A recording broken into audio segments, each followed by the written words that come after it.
Hello guys, welcome back to my channel. So thumbnail చూసారు కాబట్టి మీకు మ్యాటర్ అర్థమైపోయి ఉంటుంది టాపిక్ దేని గురించి అనేది. ఏమాత్రం లేట్ చేయొద్దు, డైరెక్ట్గా అదే టాపిక్ గురించి మాట్లాడుకుందాం. దాంతోపాటు అన్ఎక్స్పెక్టెడ్గా ఒక పెద్ద యూట్యూబరు 9 లక్షల ఫాలోవర్స్ ఉన్నారంటే ఓకే, పెద్ద యూట్యూబరే. ఒక పెద్ద యూట్యూబరు ఈ టాపిక్ గురించి మాట్లాడుతూ కొన్ని విషయాలు చెప్పాడు. ఆ విషయాలన్నీ విక్టిమ్స్కి ఆపోజిట్గా ఉన్నాయి. సో అదేంటి, ఎవరు అని మాట్లాడుకుంటూ దాంతోపాటు ఈ అప్డేట్స్ ఏంటనేది ఈ వీడియోలో డిస్కస్ చేసుకుందాం. So let start the video. First ఈ పెద్ద యూట్యూబర్ గురించి మాట్లాడుకుందాం. ఆ పెద్ద యూట్యూబర్ ఎవరో కాదు, రవి తెలుగు ట్రావెలర్ అని చెప్పేసి ఉన్నాడు కదా అతనిది ఒక 3 years బ్యాక్ 4 years బ్యాక్ మొత్తానికి అయితే ఒక ఇష్యూ జరిగింది, రవి తెలుగు ట్రావెలర్ వర్సెస్ నా అన్వేషణ అని చెప్పేసి. ఇప్పుడు ఈ యూకే స్కామ్ ఎంత ఫేమ్ ఇంకా ఎంత హాట్ టాపిక్లో ఉందో అదే విధంగా అతను కూడా అలాగే ఉండేది. సో ప్రజెంట్ ఈ డబ్బులు ఇచ్చిన విక్టిమ్స్ ఎవరైతే ఉన్నారో వాళ్ళు ఎంత నరకం అనుభవించారో అంత నరకం ఈ రవి తెలుగు ట్రావెలర్ అనుభవించి ఉంటాడు. ఎందుకంటే అతని మీద అన్ని ఎలిగేషన్స్ వచ్చాయి. అదేవి ప్రూవ్ అవ్వలేదు అనుకోండి, అది వేరే విషయం. ఈ అన్వేష్ అతని మీద అన్ని ఎలిగేషన్స్ వేశాడు. అన్వేష్కి అతనికి ఎక్కడ చెడిందిరా అంటే, వీళ్ళిద్దరూ ట్రావెలింగ్ కమ్యూనిటీకి సంబంధించిన వాళ్ళే, ఈ ట్రావెల్ వీడియోస్ పెట్టుకునే వాళ్ళే. కాకపోతే ఈ అన్వేష్ అనే అతను ఫస్ట్ ఎప్పుడో స్టార్ట్ చేశాడు ఈ వీడియోస్ని. ఈ రవి తెలుగు ట్రావెలర్ అన్న అతను యూట్యూబ్ కరోనా టైంలో ఖాళీగా ఉంటుంది, చాలామంది వీడియోస్ పెడుతున్నారు కదా అని చెప్పేసి అతను కూడా వీడియోలు పెట్టడం మొదలుపెట్టాడు. పెట్టిన తర్వాత చాలా కంటెంట్ క్రియేటర్స్ ఎవరైతే ఉన్నారో వాళ్ళందరినీ కాంటాక్ట్ అవ్వడం, నా వీడియోస్ కూడా కొంచెం పుష్ చేయండి అని చెప్పేసి రిక్వెస్ట్ చేయడం. ఇతను అమెరికా పర్సన్ అయ్యి ఉండటం, అమెరికాలో ఇతని లైఫ్ స్టైల్ అనేది కొంచెం హైఫైగా ఉండటం వల్ల ఇక్కడున్న క్రియేటర్స్ తెలిసిందే కదా, లోకల్లో వాళ్ళు ఎవరినైనా సపోర్ట్ చేయమంటే ఎవరో సపోర్ట్ చేయడానికి ఇంట్రెస్ట్ చూపించరు. సో ఒకళ్ళని కాదు, మొత్తం అందరూ ఆ ట్రావెల్ కమ్యూనిటీకి సంబంధించిన వీడియో తీసే వ్లాగర్స్ అవనివ్వండి, ఈ ఛానల్స్ ఉన్న ప్రతి కాంటెంట్ క్రియేటరు ఇతన్ని లైవ్లోకి తీసుకురావడం, కొన్ని Q&A సెషన్స్ టైప్లో వీడియోస్ని పోస్ట్ చేయడం. దానికి అతను డబ్బులు ఇచ్చాడు ఏంటో మనకు తెలియదు. ఈ నా అన్వేషణ ఎవరైతే ఉన్నారో అతను ఇనీషియల్ స్టేజ్లో, ఇనీషియల్ ఏం కాదులేండి, ఒక 20,000 30,000 యావరేజ్ వ్యూస్ వస్తుండేవి అన్వేష్కి. ఆ టైంలో ఈ రవి తెలుగు ట్రావెలర్ ఈ నా అన్వేషణని కాంటాక్ట్ అవ్వడం జరుగుతుంది. నా ఛానల్ కూడా కొంచెం గ్రో చేయని చెప్పేసి అడగడం జరుగుతుంది. దానికి అన్వేష్ సపోర్ట్ చేస్తాడు, కొన్ని వ్యూస్ వచ్చేటట్టు బూస్ట్ అయ్యేటట్టు కొంచెం సపోర్ట్ చేస్తాడు. వీళ్ళిద్దరికీ ఒక చోట చెడిపోద్ది. అది ఎక్కడంటే పెరు ఏదో అనుకుంటా, ఆ కంట్రీకి వెళ్తున్నానని చెప్పేసి అన్వేష్ ఒక వీడియో పోస్ట్ చేస్తాడు. సేమ్ ఇతను కూడా ట్రావెల్ కంటెంట్ యూట్యూబరే కాబట్టి అన్వేష్ వెళ్తున్నాడంటే నేను కూడా పెరుగు వెళ్ళిపోదాం అని చెప్పేసి ఎవరికి చెప్పకుండా పెరుగులో వీడియోలు పెట్టడం మొదలు పెడతాడు. దీనికి అన్వేష్కి ఎక్కడలేని కోపం వచ్చేద్ది. దాంతో అతనికి ఫోన్ చేస్తాడు. ఫోన్ చేసి అడుగుతాడు, నేను ముందు అనౌన్స్ చేశాను కదా, నేను చెప్పిన ఏరియాకి నువ్వెలా వెళ్ళిపోతావు అని చెప్పేసి ఒకరినొకరు క్వశ్చన్ చేసుకుంటారు. ప్రపంచం నీదేం కాదని చెప్పేసి ఏదో మొత్తానికి అయితే కొన్ని ఫైట్స్ అయితే జరుగుతాయి వీళ్ళిద్దరి మధ్యలో. అది ఎక్కడి వరకు వెళ్ళిపోద్ది అంటే చాలా పర్సనల్గా తీసుకుంటారు. అన్వేష్ అయితే అమ్మన బూతులు తిడతాడు మనోడిని, వాళ్ళ ఇంట్లో లేడీస్ని, వాళ్ళ అమ్మాయిని.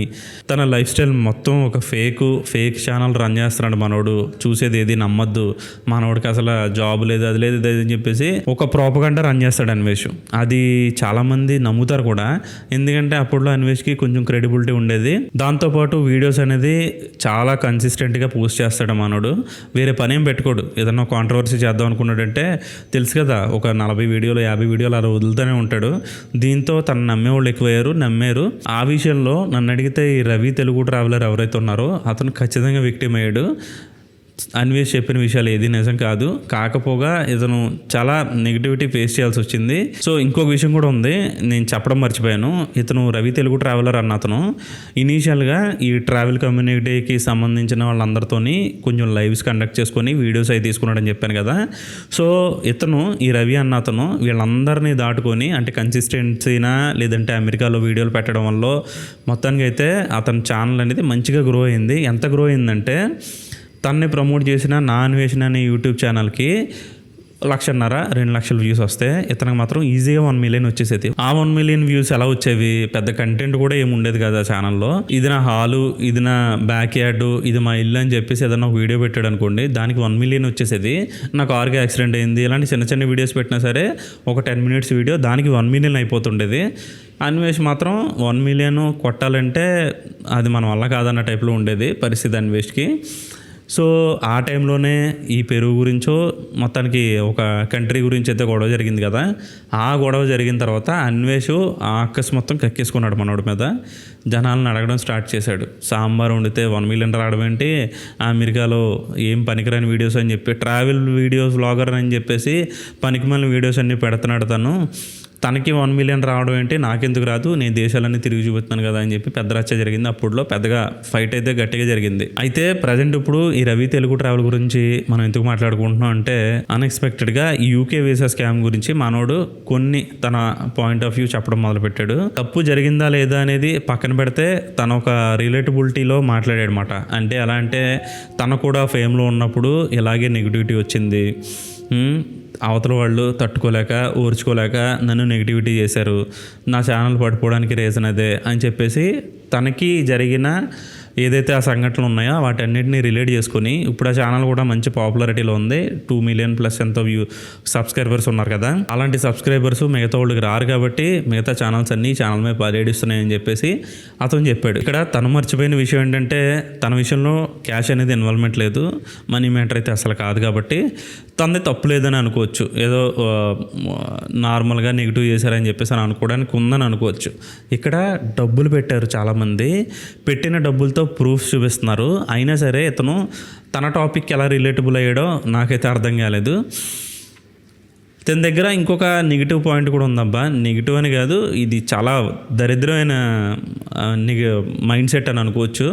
ఆ విషయం ఏంటంటే, అప్పుడు కాంట్రవర్సీ జరిగినప్పుడు కూడా ఇతని ఫాలోవర్స్ కొంతమంది అన్వేష్ అడగడంలో తప్పలేదు, కొన్ని పాయింట్స్ అడుగుతున్నాడు కదా, వాటికి నువ్వు ఏమన్నా ఆన్సర్ చెప్పొచ్చు కదా అని అంటే ఇతను ఒక ఆన్సర్ చెప్పేవాడు. అలాంటివన్నీ చెప్పడానికి నా దగ్గర అంత టైం లేదని చెప్పేసి. ఇక్కడ నవ్వుకోవాల్సిన విషయం ఏంటంటే, మనం పబ్లిక్లో ఉన్నాం, నెగిటివ్ కామెంట్స్ అనేది కామను. నీకు చెప్పే ఉద్దేశం ఉంటే నువ్వు నెగిటివ్ కామెంట్స్కి ఆన్సర్ చెప్పుకోవచ్చు. అరే బాబు అలా కాదు, ఇలా జరిగింది, ఇది సిచ్యువేషను, నమ్మకపోతే ఇంక నీకు అరమరా బాబు అని చెప్పేసి మనం చెప్పచ్చు. ఎందుకంటే ఎవరి ఒపీనియన్ వాళ్ళు చెప్పుకోవడం అనేది చాలా కామన్ సోషల్ మీడియాలో. అలా చెప్పకుండా అతను ఏమంటాడంటే, అవునా నాకు అంత టైం లేదు, ఏమన్నా ఉంటే నువ్వు చూసుకో అని చెప్పేసి కామెంట్లు పెట్టేవాడు. తిన్న సపోర్ట్ చేసేవాళ్ళు కూడా అదే కామెంట్లు పెట్టడంతో చాలా మండిపోతుంటుంది. చాలా నెగిటివిటీ వచ్చింది. మనోడికి ఏదైనా వీడియో పెట్టాడంటే 5 lakhs యావరేజ్ వచ్చే వ్యూస్ దగ్గర నుంచి 40,000కి పడిపోయాడు తన నోటిదోల వల్ల, కేవలం తన నోటిదోల వల్లే. ప్రజెంట్ ఇప్పుడు కూడా సేమ్ ఇదే మైండ్ సెట్తో ఉన్నాడని తెలుస్తుంది. ఎందుకంటే తనకి ఈ విక్టిమ్స్కి సంబంధించి సపోర్ట్ చేసేవాళ్ళు ఎవరన్నా కామెంట్ చేస్తే వాళ్ళకి అలానే కామెంట్ పెడుతున్నాడు, అవునా నాకు అంత టైం లేదు, మీరు చూసుకోండి అని చెప్పేసి. అలాంటప్పుడు వీడియో ఎందుకు పెట్టాల్సి వచ్చింది? వీడియో ఎందుకు పెట్టావు? నీ ఒపీనియన్ ఎవరు అడిగారు? అడగలేదు కదా. వాళ్ళు పాపం ఏదో డబ్బులు పెట్టి మోసపోయి సాటి తెలుగు వాళ్ళుగా వాళ్ళు మోసం చేసేసి దేశంలో తిండి తిప్పలు లేకుండా పిచ్చి పిచ్చిగా తిరుగుతుంటే వాళ్ళకి నువ్వు సపోర్ట్ చేయడం మానేసి, తప్పు జరిగిందా లేదా అని క్వశ్చన్ చేయడం మానేసి, నాకు అంత టైం లేదని చెప్పేసి ఎలా మాట్లాడతారో నాకు అర్థం కావట్లేదు. ఇలాంటి విషయాలు చేస్తే ఇంకా నీకున్న సబ్స్క్రైబర్స్ కూడా సబ్స్క్రైబ్ చేస్తున్నారు కానీ నీ వీడియోస్ అయితే చూడట్లేదు. అదొకసారి ఆలోచించుకో. సో రవి తెలుగు ట్రావెలర్ గురించి అయితే ఇది. ఇంకా వీసా స్కామ్ గురించి వద్దాం. కావేటి శ్రీనివాసరావు గారు అని ఎవరైతే ఉన్నారో, లీగల్ కౌన్సిల్ అడ్వైజర్ ఎవరైతే ఉన్నారో, ఆయన కేసుని అయితే లండన్లో ముందుకు తీసుకెళ్ళడం జరుగుతుందంట. పేపర్ వర్క్ అయితే జరిగిందంట. నోటీసులు అయితే ఇష్యూ చేస్తారు, ఇవాళ రేపు వెళ్తాయి. చాలా యూట్యూబ్ ఛానల్స్ ఏమంటున్నాయంటే, ఈ కపుల్స్, ఈ వీసా కపుల్స్ ఎవరైతే ఉన్నారో తెలుగు కపుల్, వాళ్ళకి ఇచ్చే సజెషన్స్ మంచిగానే ఉన్నాయి, అది తీసుకుంటే బెటర్ ఏమో అని చెప్పి నా ఉద్దేశం కూడా. వన్స్ లీగల్ కాన్సిక్వెన్సెస్ కానీ ఫార్వర్డ్ అయినాయి అంటే, తప్పు అని చెప్పి ముందుకు వెళ్ళిందంటే ఏం జరుగుతుంది అనేది ఎవరికి తెలియదు. వాళ్ళకి పాజిటివ్ రావచ్చు, నెగిటివ్గా రావచ్చు జడ్జిమెంట్. ఒకవేళ నెగిటివ్ కానీ వచ్చిందా, 2 పిల్లలు ఉన్నారు, వాళ్ళు యూకే సిటిజన్స్ అనుకుంటా, వాళ్ళకి తెలుగు కూడా సరిగ్గా రాదు, నేను వీడియోస్లో చాలాసార్లు చూశాను, వాళ్ళు చాలా ఇబ్బంది పడతారు. లేదు మాకు చాలా ఆస్తులు ఉన్నాయి ఇండియాలో, వాళ్ళు ఏం ఇబ్బంది పడరో, మేము లీగల్గా కాన్సిక్వెన్సెస్ అన్నీ ఫేస్ చేస్తాం, మేము కూడా ఫైట్ చేస్తాం అని అనుకుంటే వాళ్ళ ఇష్టం. ఇంకా వాళ్ళ వైపు న్యాయం ఉందని చెప్పి వాళ్ళు అనుకుంటే వాళ్ళు చేస్తారు. చేసుకున్న తర్వాత అది ఎక్కడి వరకు వెళ్తుంది అక్కడి వరకు వెళ్తుంది. లేదంటే ఇందులో ఇంకొక పాయింట్ కూడా ఉంది. మన కోర్టు సిస్టమ్, లా సిస్టమ్ ఏదైతే ఉందో అది కూడా ఆ బ్రిటిష్ సిస్టమ్ నుంచే వచ్చింది కదా.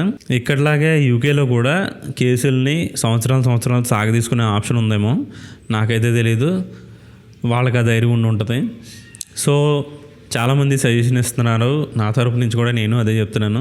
కేసుని కోర్టు ద్వారా కాకుండా బయట సెటిల్ చేసుకోవడం అనేది బెటర్. ఎందుకంటే అక్కడ విక్టిమ్స్ వడ్డీలు కట్టలేకపోతున్నారంట. వాళ్ళు చాలా రెడీగా ఉన్నారు ఈ కేసుని వాపస్ తీసుకోవడానికి. వాళ్ళ డబ్బులు ఎంతో కొంత సెటిల్ చేసుకుంటే బెటర్ అని ఏమో అని నా ఉద్దేశం. ఎంతో కొంత నేను ఎందుకన్నానంటే ప్రతి ఒక్కళ్ళు 15 నుంచి 20 లక్షలు యావరేజ్గా ఇచ్చారు. నా దగ్గర 10 లక్షలే ఉంది. మీరు ఈ డబ్బులు తీసుకోండి, రిమైనింగ్ ఏదో జరిగింది మొత్తానికి అని చెప్పేసి చెప్పుకుంటే బెటర్. సో వీళ్ళైతే ఒప్పుకునే ఛాన్స్ లేదని చెప్పి కనిపిస్తుంది. నేను నిన్న ఈవినింగ్ ఈ టాపిక్ గురించి చూశాను కాబట్టి ఈరోజు ఏదైనా జరిగే ఛాన్స్ ఉందనుకుంటా. ఈ వీడియో నేను మార్నింగ్ మధ్యాహ్నం 12 ఆ టైంకి నేను రికార్డ్ చేస్తున్నాను. ఈవినింగ్కి పోస్ట్ చేస్తాను ఎడిట్ చేసి. సో ఈ వీడియో పోస్ట్ చేయ టైంకి ఏమన్నా కొత్త అప్డేట్స్ వస్తే దీని గురించి మళ్ళీ రేపు మాట్లాడుకుందాం మనం. ప్రజెంట్ అప్డేట్స్ అయితే ఇవి. లీగల్ కాన్సిక్వెన్సెస్ అయితే ముందుకు ఫార్వర్డ్ అవుతున్నాయి. కేసు అనేది రోజు రోజుకి పలచబడుతుంది మీడియాలో కానీ సోషల్ మీడియాలో కానీ. దీని గురించి మాట్లాడుకునే వాళ్ళు అంతా తక్కువైపోతున్నారు. ఈ వీడియో పోస్ట్ అయిన తర్వాత ఏదైనా కొత్త అప్డేట్స్ ఉంటే ఆ అప్డేట్స్ మొత్తాన్ని అక్యూములేట్ చేసి ఇంకో వీడియో రేపు పోస్ట్ చేయడానికి ట్రై చేస్తాను, మ్యాటర్ ఉందని తెలిస్తేనే. లేదంటే వేరే టాపిక్ గురించి మాట్లాడుకుందాం. సో ఈ వీడియోకి అయితే ఇంతే గైస్, నచ్చిందని అనుకుంటున్నాను. ఉంటా ఇంకా. Bye bye.